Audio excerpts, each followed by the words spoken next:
Bueno, tenemos el gusto de recibir aquí en nuestros estudios, en la jornada de hoy, la doctora Susana Muñiz y a Marcelo Metediera. Seguramente no viene por salud, doctora, hoy, ¿no? No. Sino por Buenas algún noches tema. y bueno, saludos a todos los quienes están oyendo. Bueno, no vengo por salud, vengo... la salud es parte, sin duda, de todo lo que es la actividad política y sí, vengo en plena campaña justamente a conversar con los compañeros de las cuestiones que tienen que ver justamente con esta etapa de la campaña electoral. Claro que sí. Marcelo, ¿andas bien? Bien, gracias por la invitación y por permitirnos la comunicación con los vecinos. Bueno, ¿cómo ven? Digo, estaba afuera del micrófono, decíamos de que está bastante quieta, ¿no? La campaña, si bien hay momentos como los fines de semana, que la gente sale más, se reúnen en sus baluartes, digo, pero ¿cómo la ven ustedes? Bueno, yo creo que en realidad justamente en este momento existe la necesidad de informar. Es cierto que es una campaña muy larga, también lo estábamos comentando afuera. Antes votábamos una vez y en un año y ahora votamos las internas, después se vota las elecciones nacionales, si hay balotaje en el balotaje, después vienen las elecciones departamentales. Es como un periodo largo. Pero de todas maneras nosotros creemos, estamos firmemente convencidos de que es necesario que la gente concurra a votar. Primero que nada eso. No es cierto y no comparto para nada, y lo quiero decir, eso de que las campañas políticas son para los políticos. Primero, política significa que somos seres humanos, que vivimos en una polis. Polis justamente es que vivimos en sociedades. En las sociedades la alta política resuelve justamente los problemas sociales que hay y una forma de resolverlos justamente es la democracia. Entonces, fortalecer la democracia, justamente fortalecer es algo muy importante. Ese discurso de que la campaña política es para los políticos equivale a decir la política es para los políticos, no me voten a mí, no voten a los políticos, votenme a mí, pero es un discurso muy similar al que hacían los alemanes en los años 40, los nazis en concreto. Justamente el descrédito de la política, de la alta política, para sacar un partido, y ustedes ya sabemos después cómo terminó eso. Así que todo lo contrario. Nuestro discurso, primero que nada, es a favor de la democracia. Tenemos que participar. Obviamente, participar implica comprometerse, y comprometerse con estar informado. Sin duda que sí. Está bien, capaz que de repente la gente dice, bueno, yo no quiero ir a un meeting, a un acto, a un encuentro. La política no es solo eso, la política también se conversa con los vecinos, con los compañeros del trabajo, con las otras mamás en las escuelas, con los otros papás. Hay muchas cosas y hay muchas formas ahora también de informarse, pero lamentablemente también hay formas de desinformación. Ustedes saben que, por suerte, en este país hace muy poquito la Asociación de la Prensa Uruguaya hizo un pacto de no fake news, pero de todas formas existen todavía y sabemos medios de prensa que sacan las noticias de contexto, cambian justamente lo que estaba diciendo determinada persona, entonces hay que estar atentos a eso.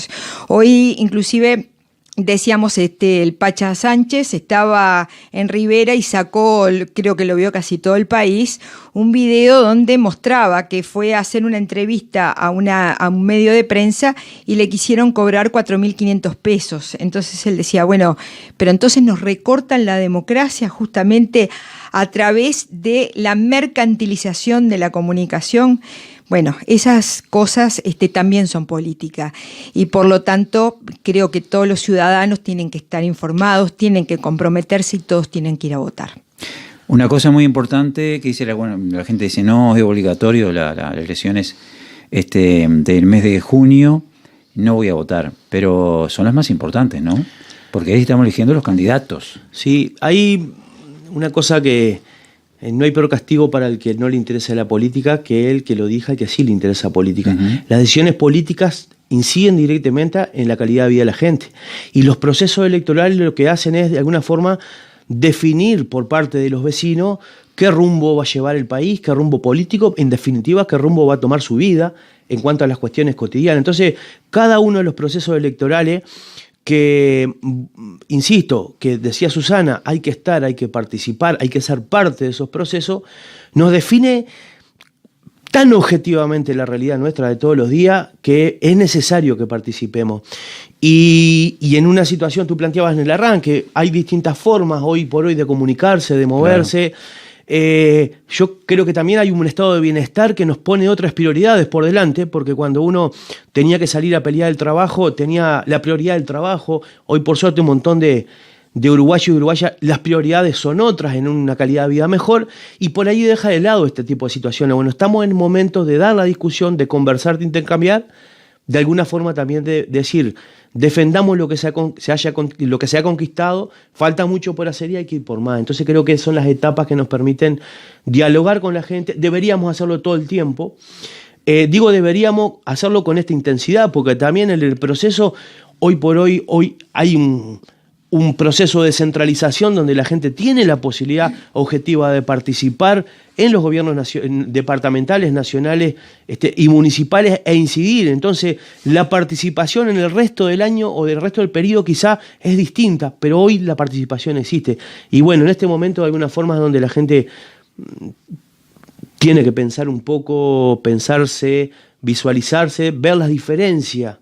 A mí me cuesta horrores entender a aquellos que tuvimos alguna dificultad o aquellos vecinos que tienen alguna dificultad, que tuvimos que volver a la casa de nuestros viejos porque no podíamos pagar el alquiler, que no nos podíamos jubilar porque teníamos que sacar la cuenta si nos daba para pagar los remedios con la jubilación, cosa que hoy no pasa. Esas cosas son las que nos interpelan y que están arriba de la mesa, y que bueno, uno con muchas ganas y pasión viene a conversar con los vecinos y bueno, a decirles, hay que seguir para adelante, hay que defender lo que se ha logrado.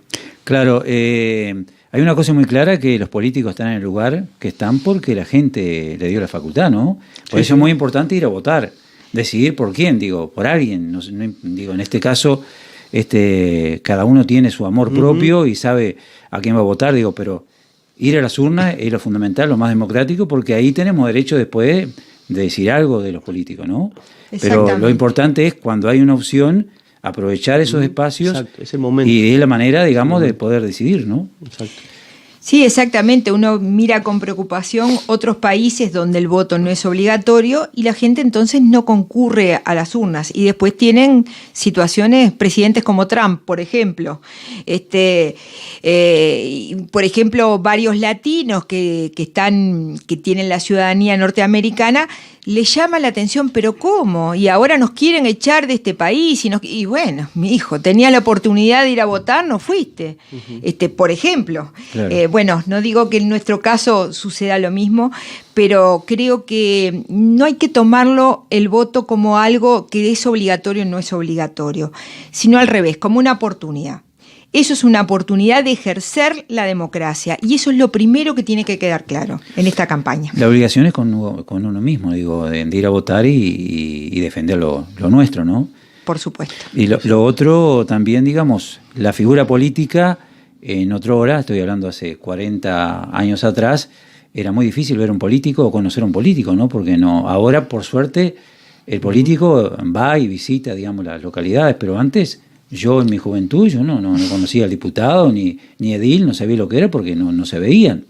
Era algún representante, pero ni siquiera tenía cargo, entonces los políticos estaban en las grandes ciudades. Hoy tenemos representantes en la mayoría de los pueblos, ¿no? Si no en edil, es un diputado o suplente de diputado, bueno, ahora están las alcaldías. ¿Cómo tiene que ser? Hoy los representantes están al alcance de la mano, y hoy los gobiernos podemos ir a tocarlo y saludarlos, también, ¿no? Sí, y tenés yo insisto en el proceso de descentralización, la cercanía que da la gestión en su conjunto con el vecino. En definitiva, también cuando se votan en las elecciones municipales, no es lo mismo votar como tú decías, al diputado aquel o el senador, que al vecino que pone su esfuerzo y su trabajo en resolver o en ser partícipe en un consejo municipal. Ese vecino que lo cruzás, o vecina que lo cruzás en la calle todos los días. Esa cercanía, que hay que ser cuidadosos de esa cercanía también, porque a veces nos vamos un poco de mano, te pone de cara al vecino, vuelvo a insistir, en lo cotidiano, porque ¿sabés qué? Te voté a vos, que vivís ahí, que somos vecinos toda la vida. esa cercanía permite otro diálogo con la política en general.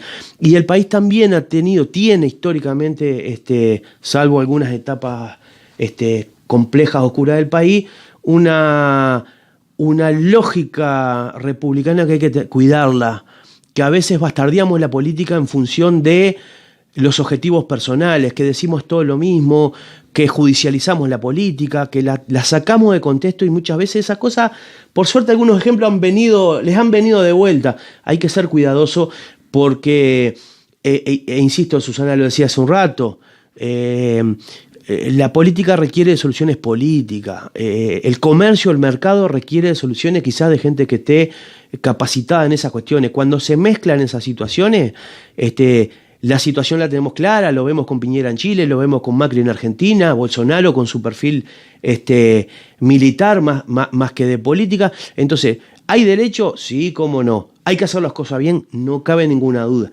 Pero a veces descuidamos un poquito esa realidad que tú decías de hace tiempo y hay que tener cuidado. Por otro lado, si me permite, hay un ida y vuelta, ¿no? Porque es bueno para el vecino ver a esa persona política, a esa autoridad política, pero también para la autoridad política también es bueno el retorno del vecino. Uh-huh. Justamente es el insumo principal para ejecutar acciones, para planificar, para pensar, para soñar siempre nuevas metas. Entonces, me parece que eso de la política de cercanía es un valor muy importante. Marcelo decía algo muy importante también, es decir, el acercamiento, no esperar 5 años para venir al pueblo, uh-huh. Sea un representante del pueblo o no, pero lo importante es que el político, por lo menos una vez cada tanto, se acerque a esa gente que confió en él y depositó esa confianza, ¿verdad? Pero tenés hoy las herramientas vuelvo a insistir, de descentralización de los gobiernos municipales locales, claro. Que establecen obligatoriamente ámbitos de participación, que son los cabildos, donde el vecino tiene la instancia como vecino, como organización social, de ir a presentar las propuestas. Después hay obligación de hacer audiencias en la cual el municipio está obligado a devolverle a la sociedad los planteos que viene haciendo.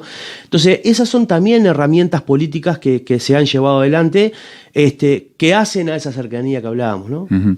Bueno, vamos a ir a los temas por allí, que hoy tenemos a Susana por acá, que siempre se está criticando el tema de la salud, donde se ha invertido mucho, pero siempre hay por allí un sentimiento de que las cosas no van bien. Lo mismo la inseguridad y otros temas, ¿no? Hoy veíamos por allí en algunos medios de que desde hace 3 años ahora tenemos un 20% más de gente durmiendo en la calle, por ejemplo, ¿no? Pero en definitiva se ha apostado mucho dinero para eso, ¿no? ¿En qué va eso? A ver, yo creo que no es solo una cuestión de dinero. La primera cuestión es la información. Cuando hablamos, por ejemplo, en el tema salud, uh-huh. Es cierto, se ha apostado mucho dinero, sin embargo, en el porcentaje del PBI, en este momento se gasta menos, el sector salud gasta menor parte del PBI que la que gastaba en el año 2002, cuando ustedes se acuerdan que se fundieron solo en ese año casi 5 mutualistas. Uh-huh. Cuando además la gente no tenía atención, porque la cobertura formal de atención a la salud la tenían solamente 300.000 uruguayos que aportaban solamente a través de BPS, que eran muy poquitos, y los indigentes que eran los que atendía ACE. Quiere decir que con menos plata hoy se hacen más cosas, sin duda, y tiene cobertura el 100% de la población. Por otro lado, cuando uno mira todo lo que son cómo evalúa la OPS y la Organización Mundial de la Salud a los distintos sistemas de salud en el mundo, hay que saber que Uruguay está entre los primeros. Aquello que antes nosotros la mirábamos siempre, algún día nos tocará. Bueno, hoy estamos entre los primeros, entre las tasas de mortalidad infantil más bajas del planeta. No solo las más bajas del continente, las más bajas del planeta. La tasa de mortalidad materna más baja de todo el continente. Tenemos también índices, por ejemplo, que tienen que ver con las enfermedades crónicas no transmisibles. La política antitabaco ha redundado en que hay casi 500 infartos menos por año. La gente vive mejor. Tiene acceso hoy a las prestaciones en salud, ¿Hay cosas para hacer? Por supuesto que hay muchas cosas para hacer. Pero hay que estar informado, porque si ustedes miran las encuestas en el mundo, que por ejemplo, las recomendaciones que hacen algunas organizaciones a los jubilados de buenos ingresos en el mundo, de a dónde irse a vivir cuando se jubilen, Uruguay es el que puntea primero. Y puntea primero por su sistema de salud. La pueden leer porque además son disponibles en todas las páginas web. Se puede leer justamente esa recomendación que tiene en base a, justamente, le dice que es un país tranquilo, es un país bastante seguro en comparación con el resto del mundo y es un país que su sistema de salud da cobertura al 100% de la población y se accede a las prestaciones. ¿Hay más por hacer? Siempre hay más por hacer, por supuesto que hay más por hacer. Y uno de los temas que usted ya mencionaba, que es el tema de las personas que viven en situación de calle, tiene que ver también con esto. ¿Por qué? Porque si bien está dentro del ámbito de las políticas sociales, ustedes saben que las personas que están en situación de calle no son personas, por ejemplo, no hay niños en la calle, no hay adolescentes, y eso lo vemos en otros países del mundo. Además, uno se da cuenta cuando anda por el mundo. ¿Y qué es lo que pasó entonces? Se hicieron políticas justamente para erradicar la situación de calle, pero si ustedes miran el perfil, son hombres jóvenes que en general son adictos a sustancias, ¿verdad?, a drogas, y además que tienen problemas de salud mental. Hace muy poquito se votó la nueva ley de salud mental. Y se están instrumentando determinados dispositivos y va a llevar un tiempo importante para que esos dispositivos realmente den una solución al problema, hay que saberlo. Nuestra sociedad todavía margina, porque la sociedad espera que todas las soluciones caigan de un gobierno, pero en realidad este es un tema social, todos tenemos que poner parte de nosotros en ese sentido. Yo creo que, se ha avanzado. Esto no quiere decir, no estoy defendiendo y no estoy diciendo que no haya más cosas por seguir haciendo. Pero realmente Uruguay hoy es una envidia en el mundo. Muchas veces a mí me pasó de ir a la Organización Mundial de la Salud representando a Uruguay como ministra, y me pasó en la Organización Panamericana de la Salud, que llego y me dicen, ¿y tú de dónde sos ministra? De Uruguay. Pero entonces, la Celeste mismo, estás entre los primeros lugares, ¿qué problema podés tener? No, hay problemas, tenemos violencia doméstica, tenemos violencia de género en general, que no es lo mismo, tenemos los problemas, tenemos problemas con las drogas, pero le dan atención a todos. Y bueno, sí, tratamos de que sí. Pero sí, y tratamos de reducir las desigualdades. ¿Todavía hay? Sí, claro, todavía tenemos para hacer. Claro, hay temas importantes que usted decía que todavía no se ha podido tomar, como el tema de la droga, ¿no? Que hoy lo vemos en la mayoría de las ciudades y pueblos del interior, digamos, a veces de la buena familia, hijos que toman ese rumbo, ¿no? Y que a veces ni los padres pueden tener un dominio de ello. Digo, también es un tema bastante complicado, que si bien es un tema de la sociedad, pero es difícil de poner coto a todo esto, ¿no? Totalmente, es un tema que en el mundo, no es un tema que sea exclusivo de Uruguay, es un tema complicado, es un tema que nos angustia, que nos tiene que angustiar como sociedad, pero además nos tiene que ocupar.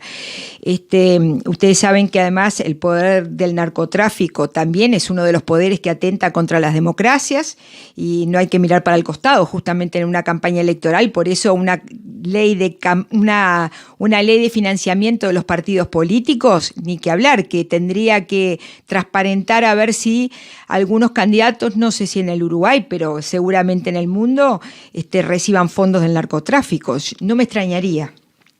Por eso también, justamente, los vecinos tienen que ir a votar. Pero bueno, volviendo un poco al tema, el tema de la droga es un tema acuciante y complicado en todo el mundo. No hay soluciones sencillas, no hay soluciones fáciles. En realidad, ustedes saben que hay en un mundo que además lo único que ofrecemos es consumir, consumir, consumir, consumir. Eso es lo que ofrece el mundo capitalista. Por eso en realidad creemos en una alternativa que sea una sociedad más solidaria. Muchas veces estos jóvenes, sobre todo esto se empieza en la juventud, tiene que ver también con la soledad. Y uno dice, pero ¿cómo? ¿En un mundo hiperconectado los jóvenes están solos? Y a veces sí. Sí, a veces no hay más remedio por el tema de que los padres trabajan y a veces quedan en manos de una persona que los cuida y a veces no toma recaudo del cuidado de ese niño, de esa niña, ¿no? Que también pasa por ahí. Digo, es muy difícil que una madre pueda criar y cumplir el ciclo con su hijo, ¿verdad?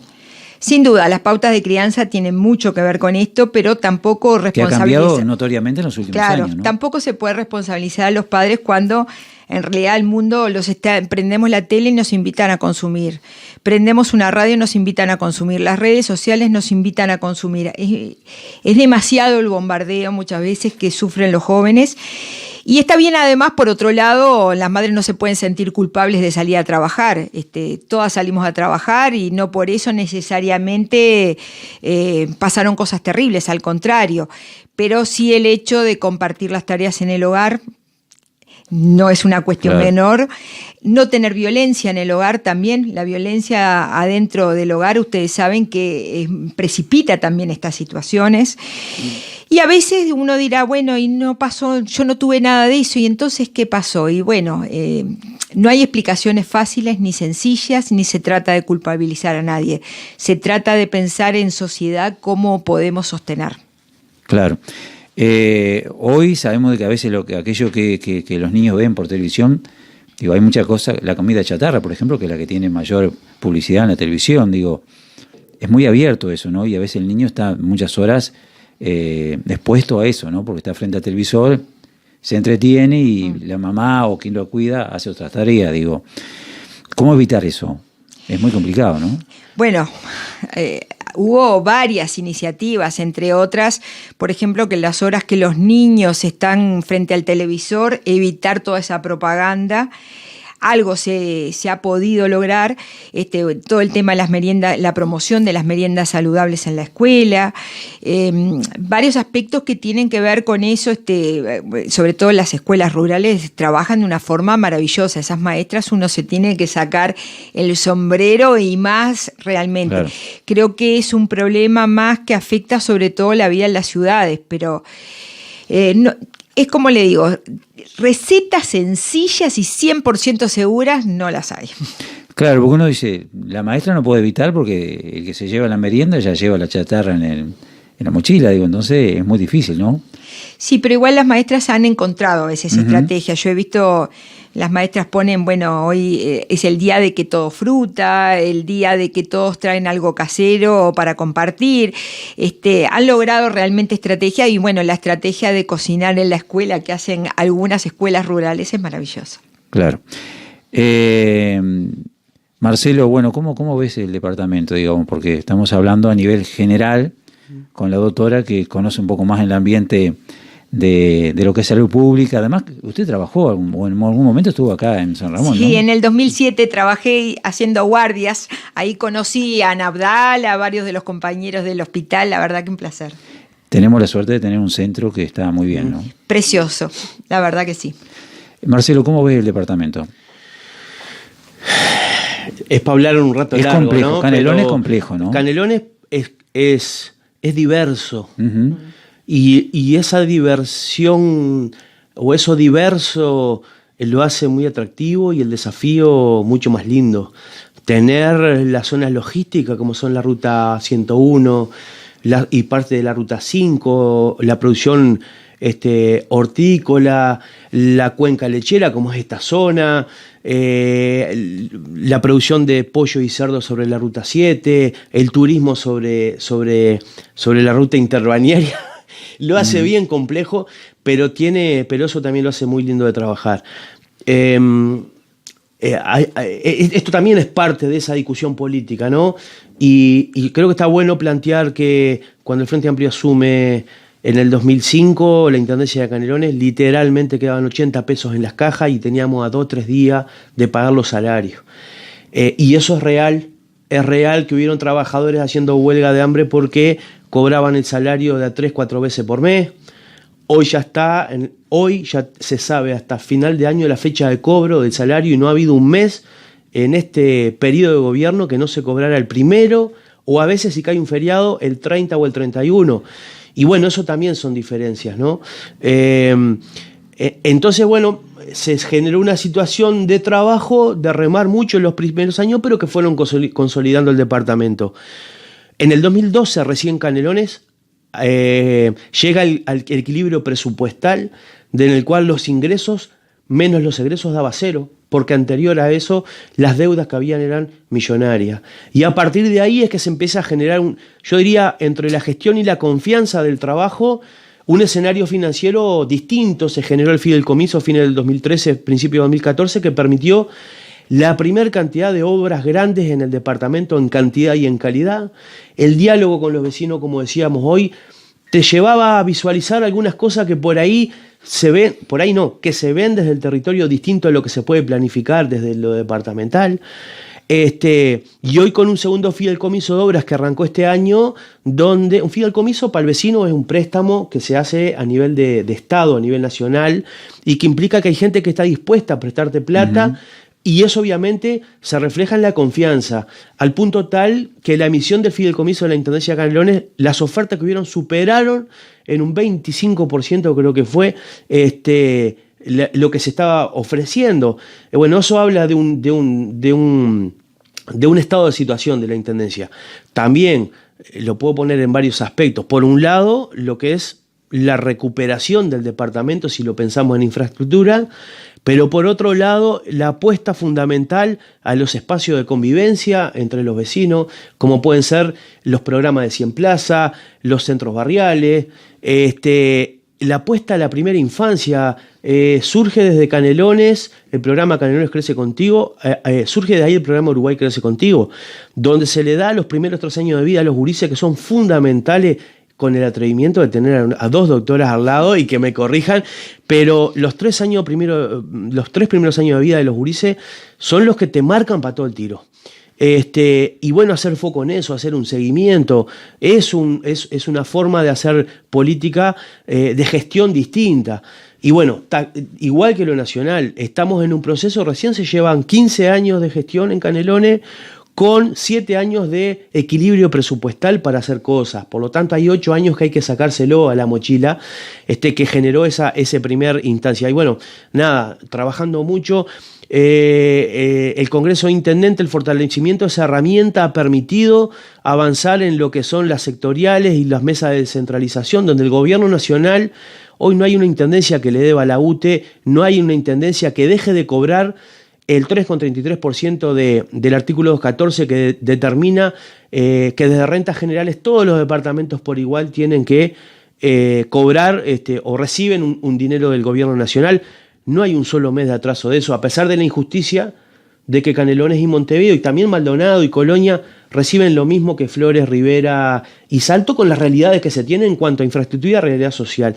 Pero bueno, hay programas que han permitido que las gestiones departamentales desde el gobierno nacional, pero también las propias gestiones departamentales, fueran avanzando. Y bueno, quedan también, igual que lo que decía Susana, un montón de cosas para hacer, pero yo creo que la gente visualiza objetivamente que las cosas se están haciendo, porque antes también se cobraba y no se hacían, ¿no? Entonces yo creo que eso es parte de las diferencias de lo que nosotros pretendemos conversar con los vecinos y con los compañeros. Me quedé pensando en algo que tú mencionaste por allí, las 100 plazas, y hace muy pocos días le hago una nota al alcalde de San Bautista, y bueno, por allí la protesta en que la plaza de San Bautista y algunas obras, como era del Partido Colorado, no se habían hecho, la Intendencia no la había realizado todavía. Me acordé precisamente, a colación de que tú hablabas de la 100 Plaza, ¿qué pasaba, ¿no?, con ese tema, ¿no? Me gustaría verlo y conversarlo con el alcalde.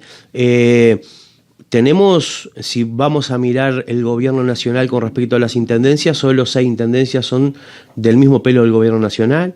Si miramos los municipios, solo de 30, 10 son de la oposición al gobierno departamental.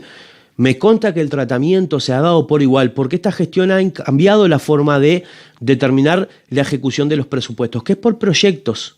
Y cada proyecto que fue el presupuesto que votaron todos los partidos políticos en la Junta Departamental, todos, era el proyecto definido, es tiene este costo y se paga de acá. Por lo tanto, lo que se salga de eso serán quizás iniciativas del lugar individuales, pero no se puede decir que no se hizo porque no estaba el presupuesto y no se ejecutó. en lo que va del periodo y en lo que falta todavía del periodo, ¿no? Porque estamos a poquito tiempo de las elecciones nacionales, pero todavía tenemos un año de gestión departamental. Seguramente es el mismo municipio en el cual se pretende llegar al 100% de la planta urbana iluminada, donde estuvimos hace poco tiempo en Mevira, a las afueras de Castellanos, inaugurando eso. Era algo oscuro en el medio. Bueno, ustedes conocen, son de acá, el vecino de acá, y es una realidad. Pasamos a nivel departamental de 6.000 focos a 60.000 y la idea es llegar, creo que son 68.000, al 100% de la planta urbana con luz. Y a veces yo me pregunto, otra vuelta hubo un corte de luz en Sauce y decía, che, ¿qué pareció el Sauce de antes, cuando tenía luz la plaza, a la entrada de la 67 y no mucho más?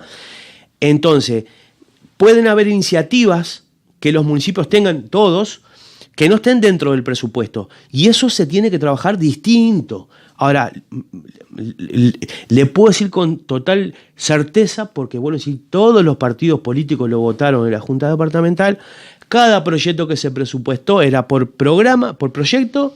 O sea, si hay 100 pesos, bien, ¿cómo se reparte? ¿Qué se ejecuta? 3 para casa y eso se definía en cada lugar. Con esos cabildos que hoy te decía, el primer cabildo, también sufrí ser concejal en Sauce, en un momento donde vos entrabas de afuera a nuevo y decías, tenés 3 meses para hacer el presupuesto, bueno, y era una locura cómo lo armaba, pero en definitiva ahí se definían los proyectos, el costo, y eso fue lo que construyó el presupuesto departamental. Entonces, vuelvo a insistir, puede haber alguna cosa que no se puede hacer en cualquiera de los 30 municipios si se salen de ese presupuesto que es público y que se puede ver. Perdón, y de acuerdo también a las prioridades que se llegaron, ¿no? Porque claro, capaz que al vecino le parece que es mejor que la plaza esté en la esquina de su casa, pero lo que priorizó todo el pueblo y con el alcalde y con todo lo demás es otra obra. A veces es difícil compatibilizar para la gente lo que son las iniciativas colectivas y priorizadas con las personales. Claro, claro. Muy bien, Susana, Marcelo, nos gustaría seguir hablando más de estos temas porque son profundos y a colación de uno trae el otro, ¿no? Sin duda. Le deseamos una buena campaña. Gracias. Y las puertas de esta radio están abiertas. Muchas gracias.